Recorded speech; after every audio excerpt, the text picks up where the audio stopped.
This is a battlefront. A battlefront like no other in the long history of mankind's wars. This is an air front.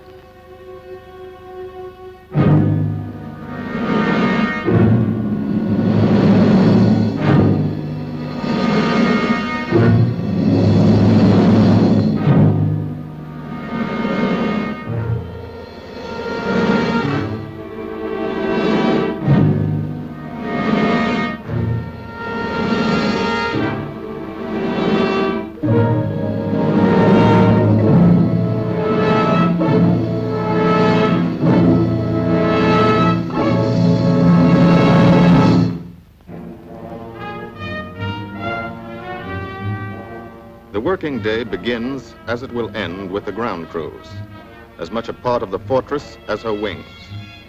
If you're a mechanic, you've got your own bomber. You get attached to it. But you know when your ship goes out on a mission, you may never see it again. So you do your work as well as it can be done, perfectly, because you wouldn't want anything to go wrong that would be your fault.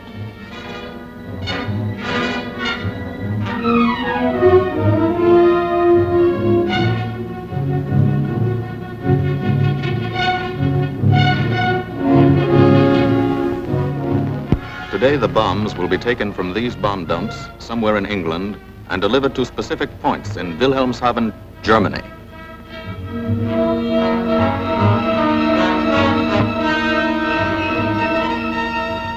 To deliver them is the job of the 8th Bomber Command, just a hauling job, yet one of the most difficult and complicated of military operations.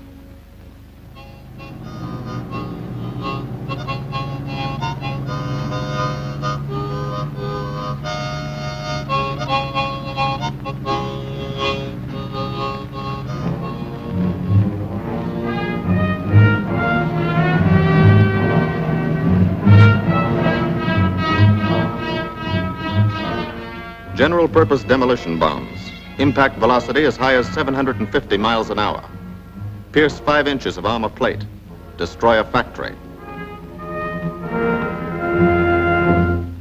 Briefing at 0800. Pilots, bombardiers, and navigators take their places. The group commander, Colonel Stanley Ray, steps up to the target map, and for the first time you learn where you're going. Sometimes your face turns white when you find out. Sometimes the feeling you won't come back tightens your insides.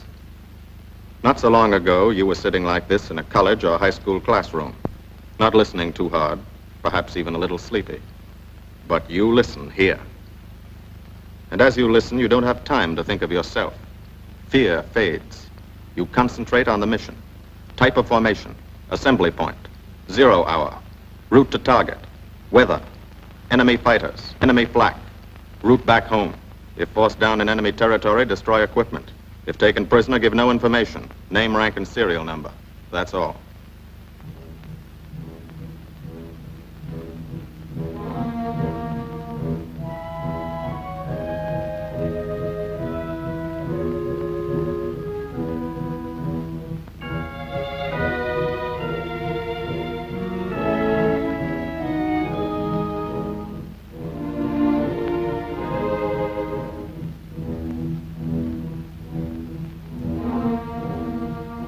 These are the passengers with one-way tickets.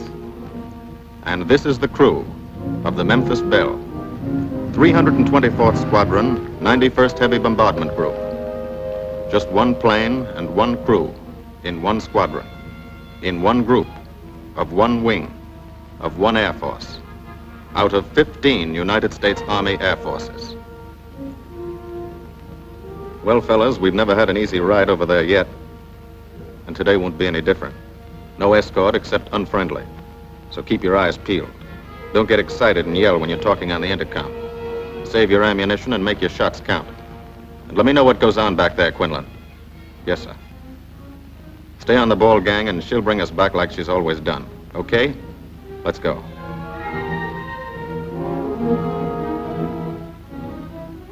They have completed 24 missions in this, the toughest theater of air war. The big league of sky fighting. Their experience is priceless. And so, if the Memphis Belle comes back this afternoon, they will be sent to bring the vital lessons they have learned to thousands of aircrew men in training at home. Home is America.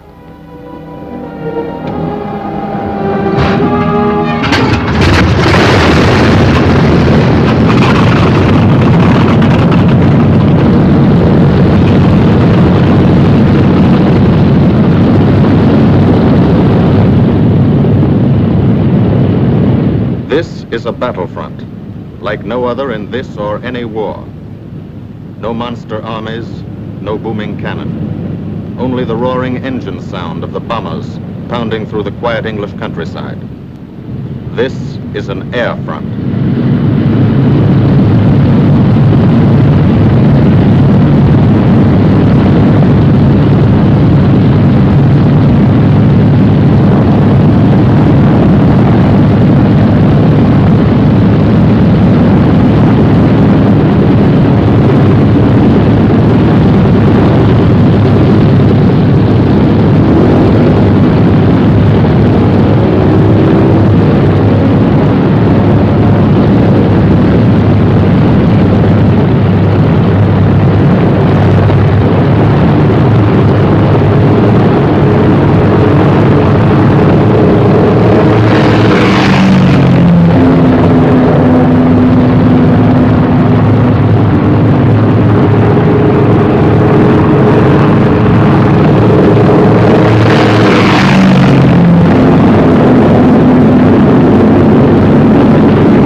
Of the Memphis Belle leave the soil for the 25th time. The friendly soil of England, with its ordered farms and rural hamlets, its country estates surrounded by formal gardens and well-kept parks.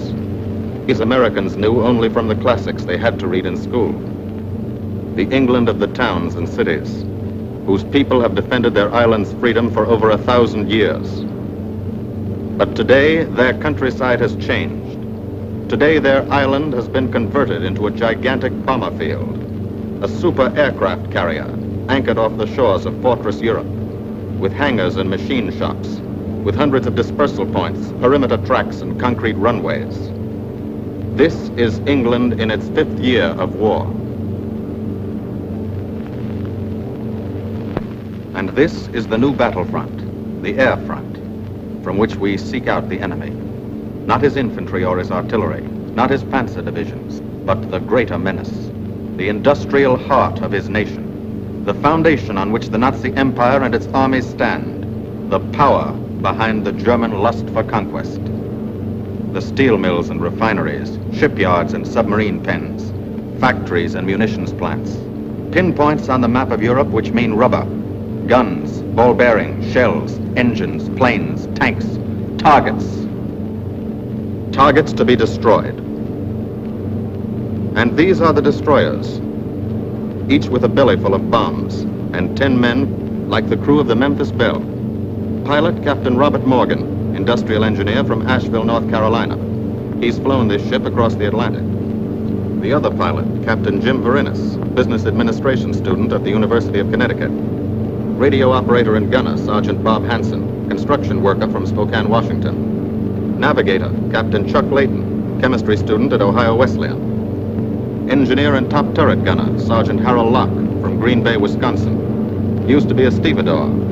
Besides keeping the Belle in order, he covers the sky above.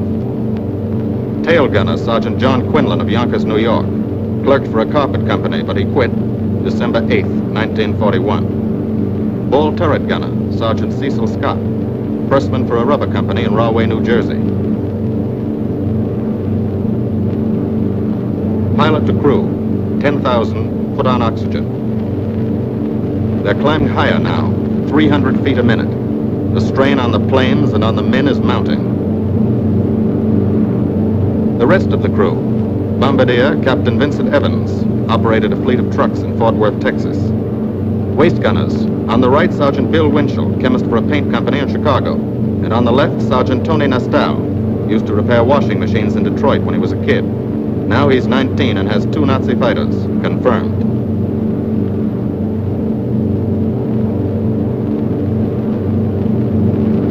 It takes all of a pilot's strength to keep a 30-ton fortress in tight formation. But the formation is the bomber's best defense against enemy fighters.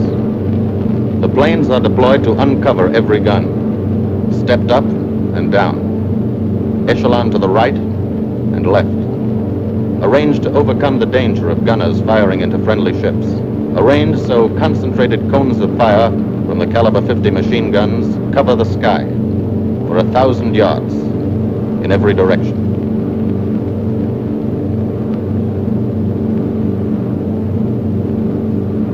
The friendly coast of England slips by below. It doesn't look like much now, but in a few hours when you come back, if you come back, this will be the most beautiful view in the world. Higher and higher, climbing to reach your best operational altitude, 25,000 feet, 5 miles straight up. So high you can't be seen from the ground with the naked eye. So high that after 1 minute without oxygen, you lose consciousness. After 20 minutes, you're dead.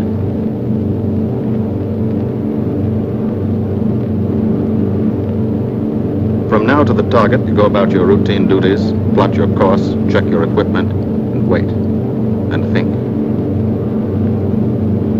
Higher and colder.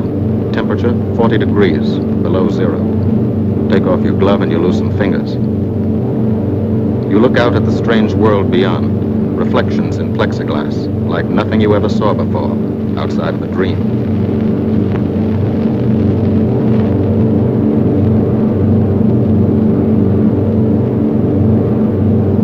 Higher and higher into the lifeless stratosphere, until the exhaust of the engines mixing with the cold, thin air condenses and streams the heavens with vapor trails.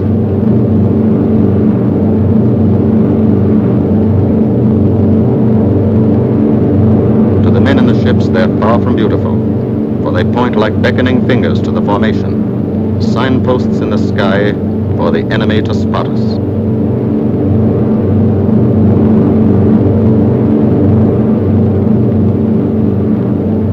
For these bombers to accomplish their mission, a plan is needed.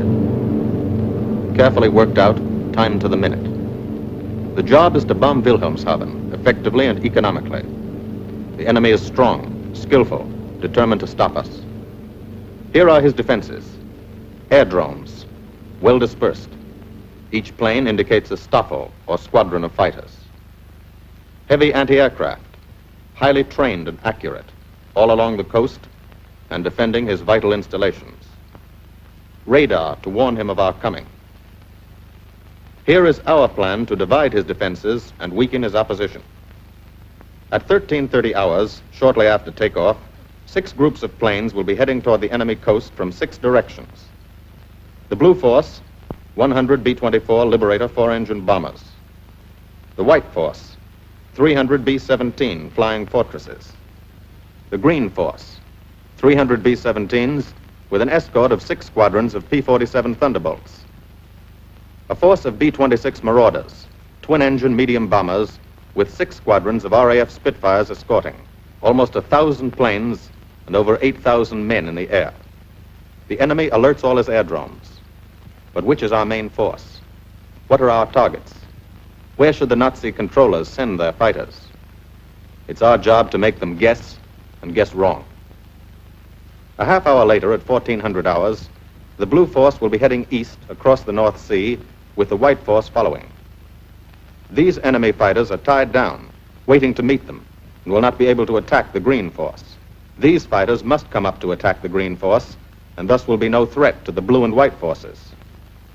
The B-26s and Spitfires will bomb and strafe a key rail junction, diverting these 6 Staffeln and preventing the enemy from concentrating too many fighters on the green force, which is scheduled to bomb an aircraft factory at Hanover. At 14:30 hours, the blue force will threaten this entire coastal area of northwestern Germany. Which target will it be? Flensburg? The Kiel Canal? Or will it turn suddenly and bomb Hamburg, Wegesack, or Emden? Actually, it carries no bombs at all. It's a decoy and keeps the fighters from the northern area busy while the white force, the main effort, heads for the submarine pens of Wilhelmshaven. At 1500 hours, while the white force is over its target, only a fraction of the available German fighter strength of the area can intercept it. Because of the blue force diversion and the simultaneous bombing of Hanover by the green force. This is the plan of battle for today, drawn up by the Combined Operations Planning Committee and approved by the Commanding General. The white force, lead group, low squadron. We've crossed the invisible line of enemy radar. The Hun is expecting us.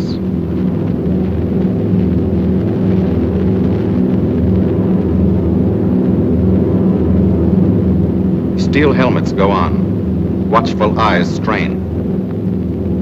Tight formations are held tighter still. Tense gunners more alert because here it comes.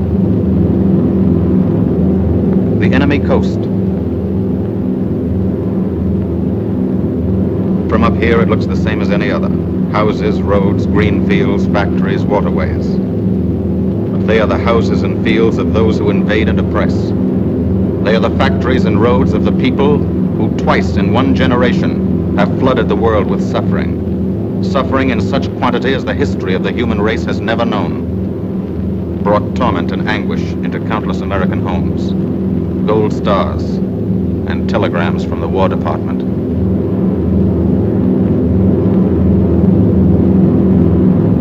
The first flak, just harmless looking, silent puffs of smoke. Only each puff is a shell exploding, throwing shrapnel around the sky. Exactly the range, accurate flak by radio prediction. 5 miles down, Nazi anti-aircraft batteries have calculated the altitude, speed, and course. Where will the next one hit? You try not to be there.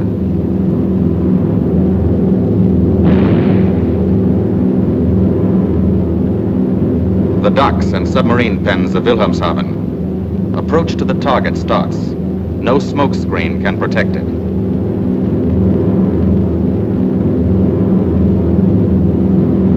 Now the enemy knows the path of your approach and walls that path with a flak barrage, but you fly right through it. Flak so thick you can get out and walk on it.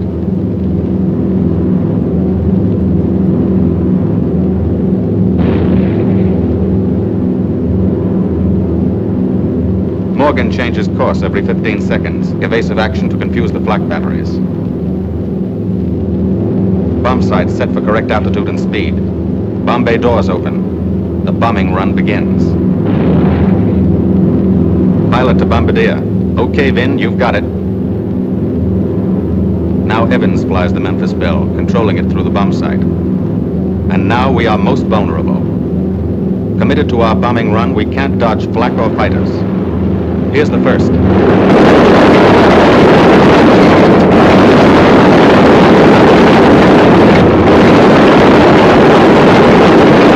Top turret fires at him.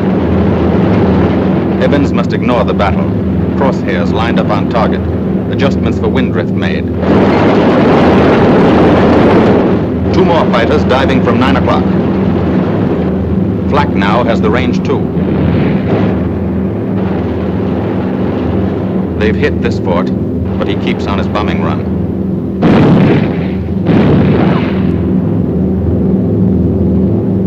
As lead bombardier, Evans's aim must be good. Every other ship in the group will drop its bombs when he drops his. Now one pointer on the bomb site moves toward another stationary pointer. The instant they touch, bombs will release.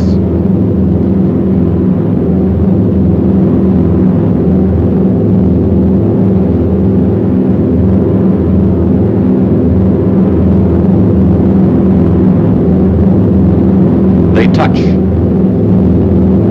Bombs away.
The first half of the mission is over, the easy half. Now to get home.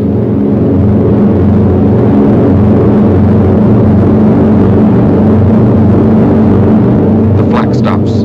That means fighters out there somewhere. A staffer lurking behind that cloud, or hiding up in the sun where the glare blinds you and you can't see them, waiting to dive down on you. Fighters at 6 o'clock. This is what a gunner sees. A speck in the sky. That's a fighter. And then a blink. That means he's firing at you. 2,300 rounds a minute.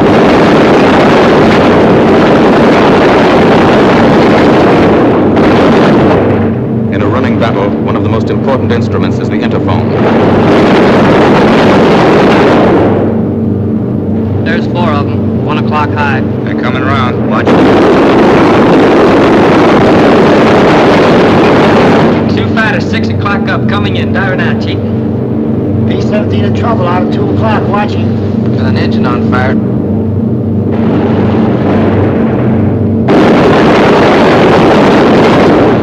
There's 2 more diving through the 94th. 3 planes, 9 o'clock, coming around. Keep your eye on them, boy. Coming around to 10. Watch them, Chuck. Keep your eyes open. Yeah. They're breaking at 11, breaking at 11. I got him. I got those 2 at 2 o'clock. Watch them, Scotty. I got my sights on them. Check that B-17, Chuck, 3 o'clock. Motor smoking. Fighters 10:30, coming around. Those 10:30 upper or lower?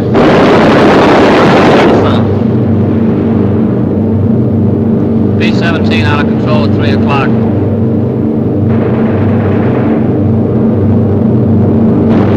Come on, you guys, get out of that plane. Bail out. There's one. He come out of the bomb bay. Yeah, I see him. There's a tail gunner coming out. Watch out for fighters. Keep your eye on them, Bill. See any parachutes, Quinlan? 2 parachutes open. Flight at 9 o'clock. 8 men still in that B-17. Come on, Get out of there. There's 3 more chutes. Flak, 11 o'clock. Fighters, 6 o'clock. ME-109 at 3 o'clock. Keep after him, Winchell. I see him. I'm on him. Come on, use them.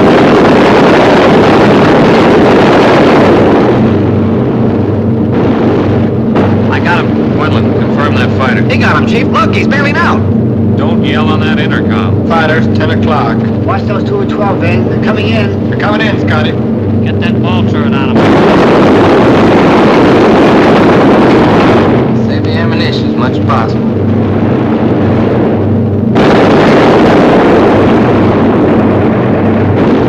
Watch that fighter coming in at 3 o'clock. He's coming in a half roll. Pull her up, Chief. Pull her up.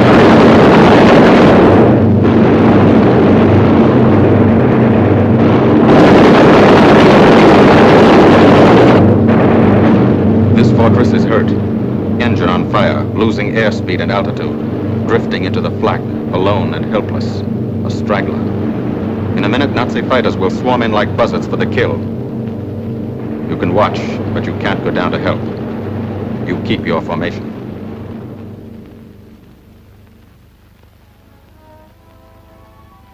Here, too, the mission is being flown.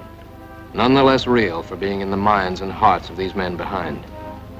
Ask anybody who's been to a field in England or anywhere else our bombers are based, and he'll tell you that there's drama here, too. Waiting to see who's coming back. To watch them, you might not realize how tense these ground crews are. But they are tense, and plenty worried. In Air Force talk, this waiting is known as sweating a mission. These men know the flight plan. Their watches told them when the bombers were running into enemy flak, when they were over the target, when they left the enemy coast. And now their watches tell them the bombers should be nearing the field. Every ear strains for the first sound of the engines. And then somebody hears them. And somebody sees the first faint specks in the distant sky.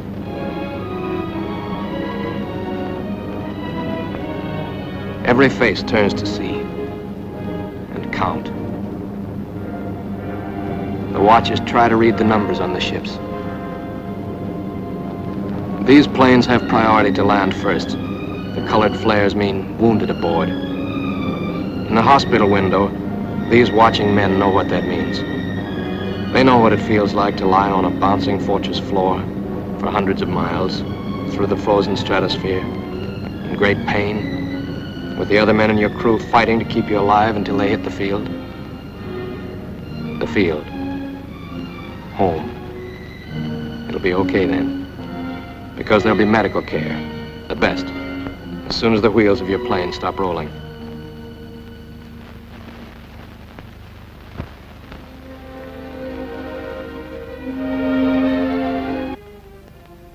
A 20-millimeter cannon shell exploded in his radio compartment. Shock. Internal injuries. He'll be all right, though. Flak burst scattered flying shrapnel. He's full of steel splinters. This pilot's leg is not a pretty sight. Neither are the docks at Wilhelmshaven. These men will all get the Purple Heart. And this man, too. Posthumously.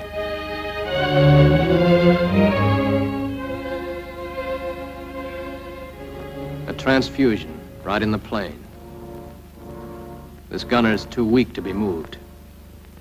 The new life-giving blood flowing into his veins might be the blood of a high school girl in Des Moines, a miner in Alabama, a movie star in Hollywood, or it might be your blood, whosever it is.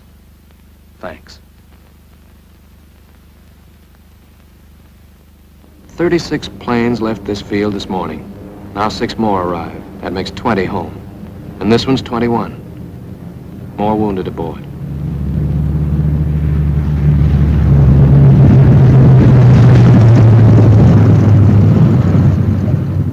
.22, coming in with his left inboard engine dead.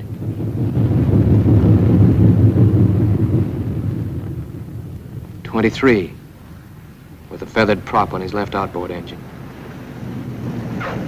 24, Southern Comfort, with a chunk of tail gone. 25, they flew home on their luck. 26, not a scratch. The control tower learns that 2 more landed at a British field to the south. 1 a crash landing, crew safe. That makes 28. 29. A rough landing, but her pilot's badly hurt. It's a wonder he brought her back at all. 29 planes back, so far. 29 out of 36. Our losses were heavy, but the enemy's were far heavier. We destroyed a German aircraft factory, a rail junction, submarine pens, docks, and harbor installations. That's specific, known damage. But who can tell the number of German torpedoes that will not be fired, the number of our convoys that will get through now, the soldiers and seamen's lives that will be saved, or the battles that will be won instead of lost because of what these bombers and airmen did today.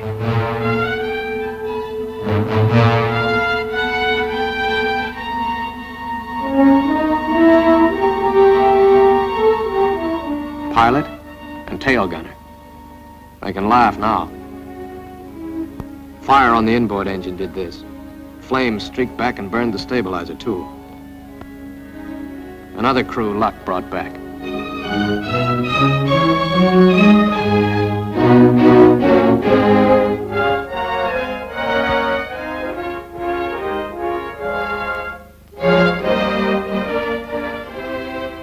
Here's old Bill. A pretty good airplane when it took off. Lost its nose, lost its navigator, bombardier wounded, top turret gunner and pilot hit. Hydraulic system shot out, no brakes, no flaps. But old Bill came back.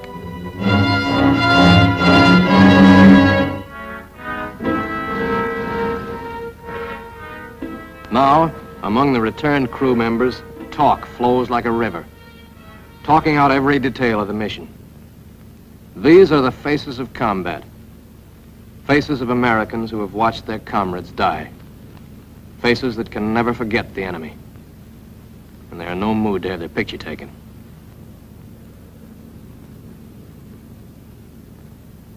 In the control tower, Colonel Ray, the group CO, is still watching and waiting. And then he spots the last flight. 3 more planes. And one of them is the ship everyone has been pulling for. The Memphis Belle.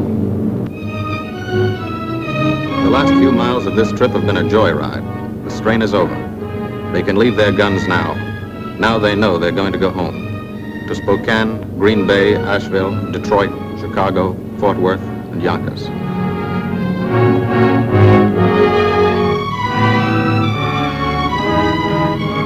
The Belle comes in for her landing.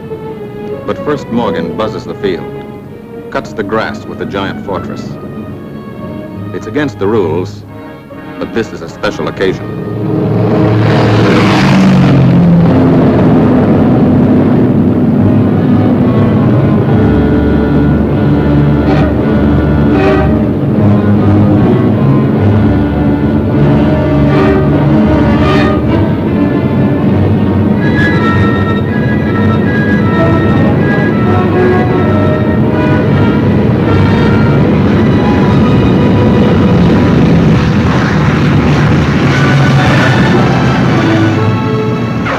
The wheels of the Memphis Belle come back to the soil of England for the 25th time.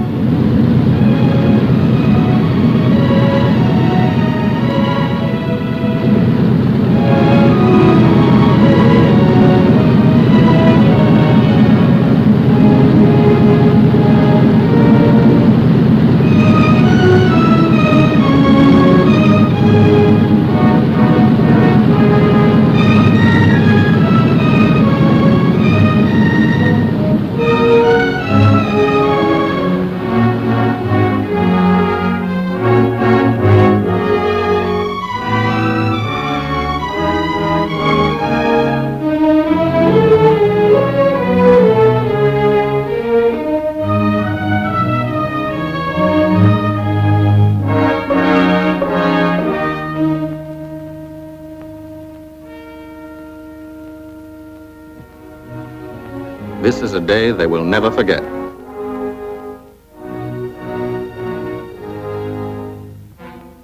Another great day soon after, Brigadier General Hansel visited the field and presented the Distinguished Flying Cross to every member of the crew.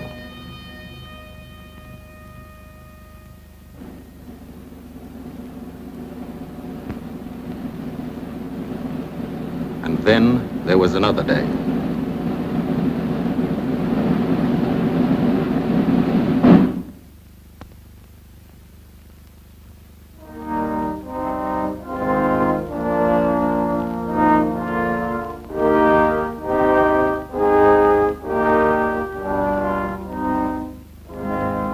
Their Majesties, the King and Queen of England.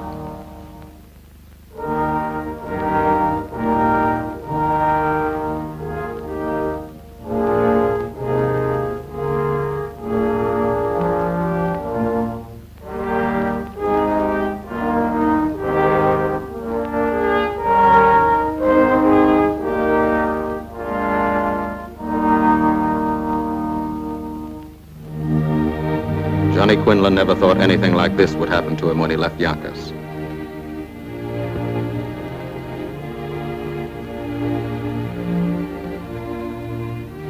The ground crew were a little self-conscious about being dressed in fatigues, but the Queen thought they were very nice.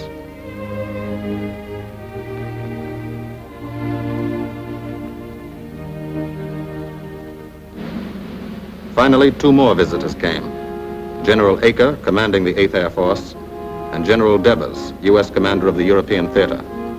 The Belle crew received them in flying clothes, as General Acre read the order for their 26th and most important mission: return to America to train new crews and to tell the people what we're doing here, to thank them for their help and support, and tell them to keep it up so we can keep it up, so we can bomb the enemy again and again and again until he has had enough.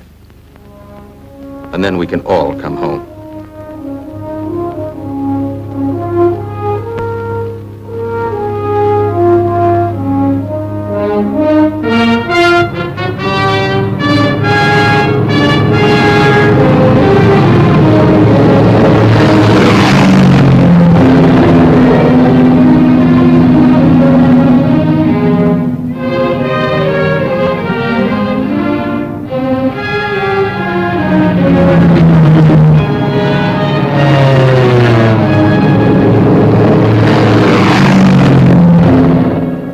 The 8th Air Force, who are now flying deep into Germany, bringing destruction to targets almost 1,000 miles from their bases. Destruction like this. And who have never once been turned back by the enemy.